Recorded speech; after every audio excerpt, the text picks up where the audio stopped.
جب نہ جان جا رہی ہو نہ عزت جا رہی ہے تو پھر پیسہ بھی شریعت میں حکم ہے کہ اس کی بھی حفاظت کرو. دنیا مسافر خانہ ہے. میں بار بار بیان میں کہتا ہوں, میں کیا کہتا ہوں, قرآن کہتا ہے, لیکن اس کا مطلب یہ نہیں ہے کہ اس میں چیزیں پھینکنا شروع کر دو آپ کہ یار ویسے ہی گزر جائے گی تو کوئی بات نہیں, اڑا دو, ختم کر دو, مر جائیں گے تو ویسے ہی ختم ہو جائے گا. تو مر جائیں گے تو ختم ہوگا, لیکن اس سے پہلے ختم ہو گیا تو ٹائم سے پہلے مر جائیں گے. سمجھ رہے ہیں؟ اعتدال ہے نا اسلام میں, نہ ان چیزوں سے دل لگاؤ. سورہ بنی اسرائیل کی کیسی بہترین آیت ہے. آج میں سفر سے آیا ہوں تو میری سیٹنگ بھی تھوڑی سی آؤٹ ہے کیونکہ میں سویا نہیں ہوں پوری رات. تو قرآن کے الفاظ دیکھیں, لا تجعل یدک مغلولۃ الی عنقک, نہ تو اتنے کنجوس بن جاؤ کہ اپنے ہاتھوں کو گردن سے باندھ لو, ولا تبسطها کل البسط, اور نہ اپنے دونوں ہاتھوں کو ایسے پھیلا کے اڑانا شروع کر دو. وابتغ بین ذلک سبیلا, ان دونوں کے درمیان اعتدال والا راستہ اختیار کرو. اچھا, ہر آدمی کہتا ہے میں اعتدال سے چل رہا ہوں کہ نہ میں اتنا ایسے اڑا رہا ہوں اور نہ میں کنجوس ہوں, کیونکہ میں نے اس دن میری گاڑی کا شیشہ ایک بندے نے صاف کیا تھا, میں نے اس کو 10 روپے دیے تھے, میں تو بالکل بھی کنجوس نہیں ہوں. اس دن چمونی آپا آئی تھیں ہمارے محلے میں, میری والدہ کی بڑی اچھی دوست ہیں, تو میں نے ان کو چائے پلائی تھی. میں تو میں نے یہاں میری مسز نے کہا تھا کہ 2 سموسے لے آؤ, میں لے آیا تھا. اگر میں کنجوس ہوتا تو میں کہتا نہیں, نان نفقے کے علاوہ کچھ بھی گھر میں نہیں آئے گا. تو آپ میں اعتدال ہے یا نہیں یہ فیصلہ خود نہ کرو میرے بھائی. یہ کبھی کچھ دن سخی لوگوں کے ساتھ گزارو تو ہم سب کو پتہ چلے گا کہ ہم سب کیا ہیں, کنجوس ہیں. سمجھ رہے ہو, ہم سب کنجوس ہیں. کچھ دن سخی لوگوں میں اٹھو بیٹھو. اسلام چاہتا کیا ہے؟ جو اسلام چاہتا ہے وہ تو میں پوری بات کہوں گا تو شاید جمعہ پڑھنا چھوڑ دیں آپ لوگ. اسلام کہتے ہیں مسافر خانہ سمجھو اس کو, اتنا نہ اڑاؤ کہ کل مانگنے کی ضرورت پیش آ جائے, بس اس سے کم خرچ کرو, ٹھیک ہے نا. یہ رکھنے کی چیز نہیں ہے. لیکن ہم یہ نہیں, ہم نے تو کتنے سالوں کا جمع کر کے رکھا ہوا ہے, جمع ہوتا جا رہا ہے, ہوتا جا رہا ہے, ہوتا جا رہا ہے, پلاٹ کی شکل میں, گولڈ کی شکل میں, دکانیں, پھر پراپرٹی, ہوتے ہوتے ہوتے. کمال کی بات یہ, اسلام کمانے سے منع نہیں کر رہا, جمع کرنے سے منع کر رہا ہے. اور ہم نے دینداروں کو دیکھا ہے کمانے کی زیادہ کوشش نہیں کر رہے, جمع زیادہ سے زیادہ کر رہے ہیں. عجیب بھائی, ارننگ بڑھاؤ, اپنی ڈبل کر دو, اس میں فائدہ ہے. مسلمان پاورفل ہوگا تو اسلام ترقی کرے گا. تو کہتے ہیں نہیں یار میری آمدن مہینے کی اتنی ہے تو مجھے کیا ضرورت ہے. لیکن اس آمدن کو کیا کر رہے ہیں, جمع کر رہے ہیں. بھائی کمائی ڈبل کر دو تاکہ خرچ بھی کیا ہو جائے, خرچ اچھی جگہوں پہ شروع کر دو. اپنے لیے نہیں کماؤ, قوم کے لیے کمانا شروع کر دو نا. ڈبل کمانا شروع کر دو, 4 گنا کمانا شروع کر دو, لیکن اس کمائی کو پھر خیر کے کاموں میں خرچ کرو. نبی صلی اللہ علیہ وسلم نے فرمایا ایماندار تاجر وہ شخص جو اس لیے تجارت کرے کہ لوگوں کے سامنے ہاتھ نہ پھیلانا پڑے, ایمانداری کے ساتھ تجارت کرے. پیغمبروں کے ساتھ ہوگا قیامت کے دن. حضرت عثمان اگر تھوڑا کماتے تو 400 گھوڑے دیتے جہاد میں, بولو نا. گھوڑا لینڈ کروزر تھا اس زمانے کی, 400 V8 حضرت عثمان نے دیے ہیں. کتنا کمایا ہوگا. ہاں اتنا کمانا کہ آپ اپنے صحت کی کبھی خیال نہ کر سکیں, آپ بیوی بچوں کو بھی ٹائم نہ دے سکیں, وہ پھر کمانے میں بے اعتدالی ہے. کمانے کا ایک حد تک آپ کے ٹائم اور جسم سے تعلق ہے, اس کے بعد کھوپڑی سے تعلق ہے. کھوپڑی نہیں استعمال کر رہا, گدھا بنا ہوا ہے, محنت بہت کر رہا ہے. ہم نے ایسے کمانے والے دیکھے ہیں کہ سارا دن کمانے کی فکر میں ہوتے ہوتے بچوں کی فکر ہی نہیں ہے, بیوی کو ٹائم نہیں دے رہے, ماں باپ کو ٹائم نہیں دے رہے, اپنی صحت کو ٹائم نہیں دے رہے. تو زیادہ کمانے کا یہ مطلب ہرگز نہیں ہے. زیادہ کمانے کا مطلب یہ ہے کہ کمانے میں ٹائم تو آپ نے اتنا ہی دینا ہے جتنا آپ کی صحت اجازت دیتی ہے. نماز کا ٹائم نکلے, تہجد کا ٹائم نکل جائے, تسبیحات تلاوت کا ٹائم نکلے اس میں آپ کے لیے, کچھ اللہ کا ٹائم بھی نکلے, کچھ دین کی تبلیغ کا ٹائم بھی نکلے, کچھ پڑھائی کا ٹائم بھی نکلے. ویڈیو نہیں بنائے بھائی, یہاں لکھا ہوا ہے نا, کچھ پڑھائی کا ٹائم بھی نکلے. یہ تمام چیزوں کا ٹائم نکلنے کے ساتھ ساتھ پھر کمانے کو ٹائم دینا ہے. اس میں پھر جب اتنا ٹائم دے کے پھر پلاننگ کر کے اس کو بڑھانے کی کوشش کرنی ہے, یعنی ارننگ کو بڑھانے کی کوشش کرنا ہے. یہ نہیں کہ آپ نے ٹائم زیادہ دینا شروع کر دیا. اس میں ٹائم زیادہ دینے سے تو آپ کی صحت کو نقصان ہوگا نا. ارے 5 نمازیں تو پڑھنی پڑیں گی نا ٹائم پہ, پھر تلاوت روزانہ کرنی ہے کہ نہیں کرنی ہے, صبح و شام کی تسبیحات ہیں وہ بھی کرنی ہے, تہجد کی بھی کوشش کرنی ہے, باپ کو بھی ٹائم دینا ہے, اماں کو بھی, بیوی بچوں کو بھی, پھر باقی پھر اپنی ایکسرسائز وغیرہ صحت کو بھی, پھر باقی ٹائم کس کو دینا ہے, وہ پیسہ کمانے کو دینا ہے. پھر اس پیسہ کمانے کے کو جتنا ٹائم آپ نے دے دیا تو اس میں آپ کہہ سکتے ہیں کہ پھر ہم اس کو بڑھائیں کیسے. ہم تو 8 گھنٹے کمانے کو دے رہے ہیں, اب اس میں کیسے بڑھائیں ہم.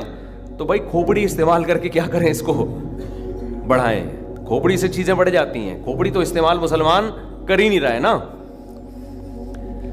اب یہ کہ کیسے کھوپڑی استعمال کریں, تو آپ خود استعمال کرو کہ یار میں یہ کام کر رہا ہوں تو میں اگر یوں کر لوں تو یہ ایسے بھی ہو سکتا ہے. یہ بیٹھیں گے تو سمجھ میں آئے گا انشاءاللہ آپ کے خود, لیکن بیٹھتے ہی نہیں ہیں, سوچتے ہی نہیں ہیں. جو جہاں کھڑا ہے وہیں کا وہیں رہے گا وہ. خیر, تو میں کیا عرض کر رہا تھا, وہ تو بات ختم ہو گیا. آپ لیٹ آئے نا, اصل بات کچھ اور شروع ہوئی. اچھا خیر, جلدی سے بات کو میں لے کے آتا ہوں. تو اعتدال جو ہے نا, سخاوت, سخی لوگوں میں آپ اٹھیں گے بیٹھیں گے تو پتہ چلے گا کہ اعتدال کسے کہتے ہیں. عربوں میں بڑی سخاوت ہے, ہم نے علماء میں بڑی سخاوت دیکھی ہے. تو سخاوت کا مطلب یہ ہے کہ آپ اتنا خرچ نہ کریں کہ کل آپ کو مانگنا پڑ جائے. اس کا علماء نے ایک معیار بیان کیا ہے, وہ خوب اچھی طرح سمجھ لیں, وہ بڑا زبردست معیار ہے کہ اپنے اور اپنے بیوی بچوں کے لیے 1 سال کا ذخیرہ کر لیں پیسوں کا, چاہے وہ گولڈ کی شکل میں ہو یا کرنسی کی شکل, بہتر ہے گولڈ کی شکل میں ہو. آج اگر آپ جاب لیس ہوتے ہیں تو 1 سال تک اگر آپ کو جاب نہ بھی ملے تو آپ نے جو پیسہ اسٹور کیا ہوا ہے اس سے اسی معیار کی زندگی اپنے گھر والوں کو دے سکتے ہیں جو اب تک دیتے آئے ہیں. اور یہ 1 سال آپ کے پاس جاب تلاش کرنے کا یا کاروبار دوبارہ سے اٹھانے کا آپ کے پاس موقع ہے. 1 سال سے زیادہ کی پھر کوئی انتہا نہیں ہے. لوگ کیا کرتے ہیں, جمع کر رہے ہیں کہ کل اگر جاب چلی گئی, کل اگر کاروبار ٹھپ ہو گیا تو بھائی کل کیا, پھر تو خبر تک کا رکھو سنبھال کے, وہ تو پھر ٹینشن سے ہی دنیا سے جاؤ گے. تو کچھ اللہ پہ توکل کرو نا اس معاملے میں. اللہ ہمارے بس میں یہ تھا 1 سال ایک خاص مقدار ہوتی ہے, اس میں چاروں موسم آ جاتے ہیں. بھائی کاروبار آپ کا نہیں چلا, سردی میں نہیں چلا تو ہو سکتا ہے گرمی میں چل جائے, خزاں میں چل جائے, بہار میں چل جائے, تو کبھی نہ کبھی تو چلے گا. نہیں چلا تو پھر اللہ نہیں چلانا چاہتا, وہ اسی میں اللہ کرے بیٹھ کے. جو آدمی اللہ پہ اعتماد توکل نہیں کرتا وہ تو کبھی زندگی میں سکون میں آ ہی نہیں سکتا ہے. تو 1 سال کا اسٹور کر لیں آپ. اور بہت اللہ نے پیسہ دیا ہے تو بچوں کے لیے ایک پراپرٹی لے کے ڈال دی, پلاٹ 2-4 لے کے ڈال دی. مرنے کے بعد بچے بالکل روڈ پہ نہ آ جائیں, بس باقی کیا کرو, کھاؤ کھلاؤ.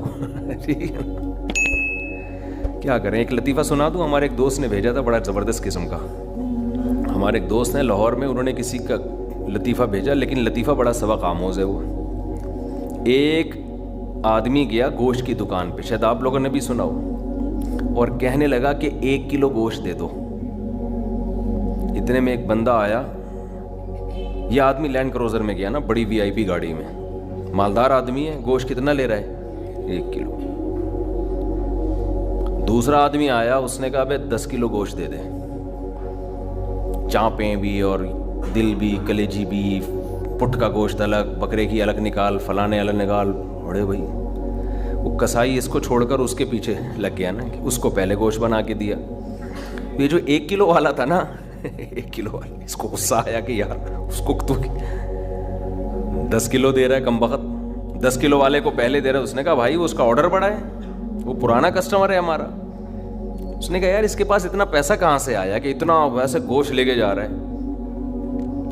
اس نے کہا بات یہ ہے کہ اس کی 4 بیویاں ہیں. اس کی کتنی بیویاں ہیں, 4 بیوی, چاروں بیوہ ہیں. اور یہ چاروں بیویاں کسی مالدار آدمی کی بیویاں تھیں جو ان کے لیے بہت پیسہ چھوڑ کے گئے اپنی بیویوں کے لیے. اس مالدار نے کھایا کم اور بچایا بولو زیادہ. اب بچانے میں زندگی گزر گئی اس کی, تو ظاہر ہے کھانا نصیب نہیں ہوا, مر گیا. وہ مر گیا جب میں نے اس اسٹائل سے کہا نا, تو مجھے وہی یاد آ گیا لڈن جعفری, اللہ مر گئے پھر دوبارہ زندہ ہو گیا, کچھ اسٹائل اچھا تھا. تو بچایا نہیں, اور بچا کے مر گیا. اب ظاہر ہے بیوی جو تھی ان کو پیسہ مل گیا ٹھیک ٹھاک, اب ان کے پاس پیسہ ہے, بندہ مارکیٹ سے شارٹ ہے. عورت کو ظاہر ہے پیسے کے ساتھ شوہر بھی تو چاہیے نا, اس میں بھی ڈیزائرز ہیں, اس کو بھی ضرورت ہے میاں کی. تو یہ غریب کا جذبہ تھا 4 شادیاں کرنے کا نا, تو یہ کرتا چلا گیا. پرانے والے کا سارا پیسہ کس کے پاس آ گیا, اب یہ بیوی کے خرچے پہ کھا رہا ہے, یہ بچا نہیں رہا, ظاہر ہے عورت کا پیسہ ہے. تو یہ دوسرے کے پیسے پر ان کی بیویوں سے شادی بھی کی ہوئی ہے, اور اس دوسرے کے پیسے پر کھا بھی رہا ہے. اس لیے یہ 10 کلو گوشت لے کے جاتا ہے, سمجھ رہے ہو. اس نے فوراً کہا میرے لیے بھی 10 کلو بنا دے, میں نہیں چاہتا میرے مرنے کے بعد میرا ہوا بچا پیسہ کوئی اور بے غیرت استعمال کرے. معذرت کے ساتھ, ابے پہلے خود تو کھاؤ. اس وقت جو تمہاری حاضر سروس بیوی ہے, بولو تم جب تک میری بیوی ہو تو کھاؤ, ٹھیک ہے نا, تم بھی کھاؤ میں بھی کھاؤں گا.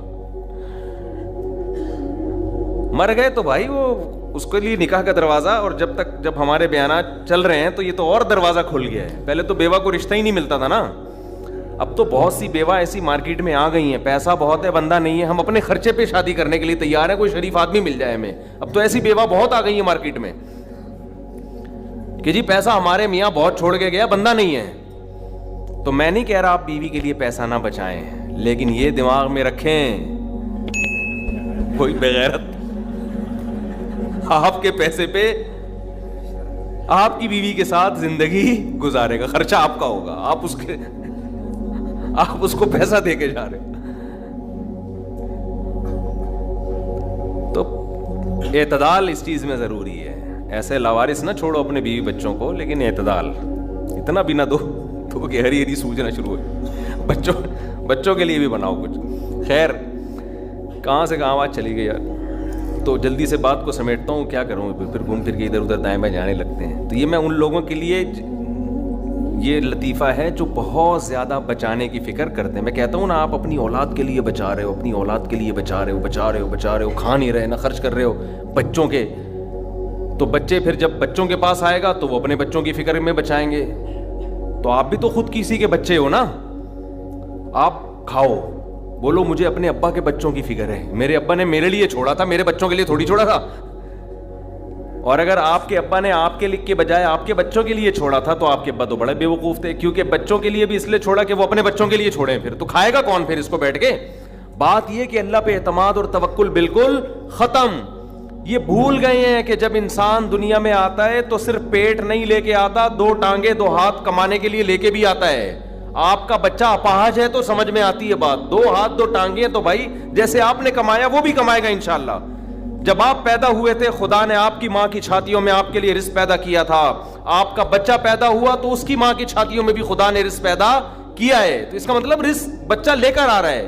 تو فکر کرو اعتدال کے ساتھ, اس کو سروں پہ مسلط نہ کرو, مسلط نہیں کرو, مسلط اتنی کرو کہ بس میں نے کمانا ہے, بیوی بچوں کو فی الحال کھلانا ہے میں نے, اس کے علاوہ رزق کے دروازے کھل رہے ہیں تو کھلیں, جتنا اللہ کھول دیتا ہے, بعض دفعہ نہیں کھولتا اللہ تعالیٰ. یبسط الرزق لمن یشاء ویقدر, جس کے لیے چاہتا ہوں رزق کھول دیتا ہوں, جو جس کے لیے نہیں چاہتا وہ ایڑیاں کس رگڑ لیتا ہے مگر رزق کا دروازہ نہیں کھولتا. تو ٹینشن کس بات کی ہے, یہ تو اللہ کے ہاتھ میں ہے. آپ نے کوشش کرنی ہے, نتیجہ آپ کے ہاتھ میں نہیں ہے. اللہ غریب رکھے تو بھی خوش, انجوائے کرو یار, جس نے مجھے کھلا دیا تو بس میری ضرورت بھی 2 پراٹھے ہیں, تو میرے بچوں کی بھی یہی ضرورت ہے, اللہ ان کو بھی کھلا دے گا. اللہ میں لاہور سے آیا ہوں, پراٹھا آتے ہی پراٹھا کھایا ہوٹل پہ جا کے, اتنا مزہ آیا کہ سبحان اللہ, نہیں ملتے پنجاب میں یہ والے پراٹھے, یہ چیز نہیں ہے پنجاب میں. پنجاب میں لسی ہے, پائے ہیں ہوں گے بھائی, یہ چیز نہیں ہے بھائی. رفیع بھائی بہت دیکھ لیا, مایوس ہوتے ہیں نا انسان جا کے, وہ ناشتے کا وہ لک ہی نہیں آ رہا ہوتا. تو ہماری ضرورت بس یہی ہے تو اللہ دے دے تو ٹھیک ہے بھائی, کچھ بہت دے دیا, کھا بھی لیا, استعمال بھی کر لیا, تو چلو یار ایک آدھ بحریہ ٹاؤن میں بچوں کے لیے پلاٹ بنا کے چھوڑ دیا, مر آ جائیں گے تو چلو. اس سے زیادہ tension tension tension tension tension آخرت کی ہے. ہمارے ایک دوست نے پراپرٹی لی, اس کے ساتھ ہی قبرستان بھی ہے, تو بار بار وہاں کھڑے ہو کے بول رہے ہیں کہ یار دیکھو, میں ان سے کہہ رہا تھا, ان کو ڈرا رہا تھا, میں نے کہا آپ اپنا پلاٹ دیکھ دیکھ کے خوش ہوتے رہتے ہو, اصل پلاٹ تو یہ ہے, یہاں ہے, تھوڑے دنوں میں کدھر آنا ہے, ادھر آنا ہے. میں نے کہا یہاں آپ جو پلاٹ لیا اس پہ مکان بناؤ گے 10 15 20 سال کی کہانی ہے آپ کی, اس سے زیادہ کی مجھے سفید بال دیکھ کے لگ رہا ہے کہ ہوگی نہیں. اور یہاں 20,000 25,000 30,000 پتہ نہیں کتنا رہنا پڑے. تو جب اپنی پراپرٹی کو دیکھنے جاؤ, ساتھ میں یہ قبرستان پہ تھوڑی دیر کھڑے ہو کر دیکھ لیا کرو کہ یار آنا کہاں ہے, ادھر ہی. تو اتنا زیادہ خوش ہونے کی بالکل بھی ضرورت نہیں ہے. اس کی تیاری کیا کی ہے اس قبر کی, اس کی تیاری کرو. اس کی تیاری ہے راتوں کو تہجد, اللہ کے سامنے گڑ گڑانا, نظر کی حفاظت کرنا, حرام کھانے سے اپنے آپ کو بچانا, اپنی اولاد کی اچھی تربیت کرنا. یہ اس کی تیاری ہے اس قبر کی. ذکر کرنا, دیکھو یہ جو ہم ذکر کرتے ہیں نا, لا الہ الا اللہ یا سبحان اللہ والحمد للہ, یہ ہلکے کلمات نہیں ہیں. لوگ اس کو ہلکا سمجھ رہے ہوتے ہیں نا, کہ کوئی تسبیح پکڑ کے لا الہ الا اللہ اللہ اللہ کر رہا ہے بیٹھ کے, کیا کر رہا ہے, ٹائم ویسٹنگ معاذ اللہ. اللہ کو سب سے زیادہ یہ عمل محبوب ہے کہ میرا تذکرہ کر رہا ہے. ہم جب دنیا کا تذکرہ کرتے ہیں, پراپرٹی وہاں چلی گئی, ابے تجھے پتہ ہے وہ بھی ہاتھ سے نکل گئی پراپرٹی, اور یہ بھی ہو گیا اور وہ بھی ہو گیا, ابے تجھے پتہ ہے آج کل کون سا بزنس چل رہا ہے, صبح و شام دنیا دنیا دنیا جو کرتے ہیں نا, اس میں ہمیں دلچسپی ہے, اللہ کو کوئی دلچسپی نہیں ہے. یہ فنا ہونے والی چیز ہے. اور اگر ہم زبان سے لا الہ الا اللہ اللہ اکبر شروع کر دیں تو اس میں ہمیں دلچسپی نہیں ہے, لیکن اللہ کو اس میں بہت دلچسپی ہے. نبی صلی اللہ علیہ وسلم نے فرمایا اللہ کے ذکر کے علاوہ سب کچھ اس دنیا میں باطل ہے, سب کچھ باطل ہے. دنیا کا تذکرہ بھی اللہ کے لیے ہو تو اچھا ہے. آپ پراپرٹی بھی لے رہے ہیں تو یار اللہ کے لیے لے رہا ہوں میں, کہ اللہ کا حکم ہے کہ سب اڑاؤ نہیں, کچھ اگر اللہ نے وسائل دیے تو کچھ بچا لو اولاد کے لیے, تو اللہ کا حکم ہے تو یہ ذکر بن جائے گا. لیکن ہمارے ایسا نہیں ہے ہمارا مزاج. ہم تو دنیا کے چسکے لے لے کے تذکرے کرتے ہیں ہر وقت. تو یہ اس کی اگر ہم معمول بنا لیں نا, تسبیح ہاتھ میں رکھیں, میں نے دیکھا اس کا بڑا اثر پڑتا ہے. لاشعوری طور پر انسان کی زبان چلنا شروع ہوتی ہے, لاشعوری طور پر. تو عادت ڈالیں اللہ کا نام لینے کی, سے ادھر سے دماغ ہٹے گا. یہ جو گند میں دنیا کے گٹر جو ابل, ہمارے حضرت فرمایا کرتے تھے دنیا کی محبت کے دلوں میں گٹر ابل رہے ہیں, تو سکون کہاں سے ہوگا؟ سکون خوشبو میں ہوتا ہے, گٹر کی بدبو میں تھوڑی ہوتا ہے. یہ دنیا کی محبت میں بھی اسمیل ہے, ایک بدبو ہے.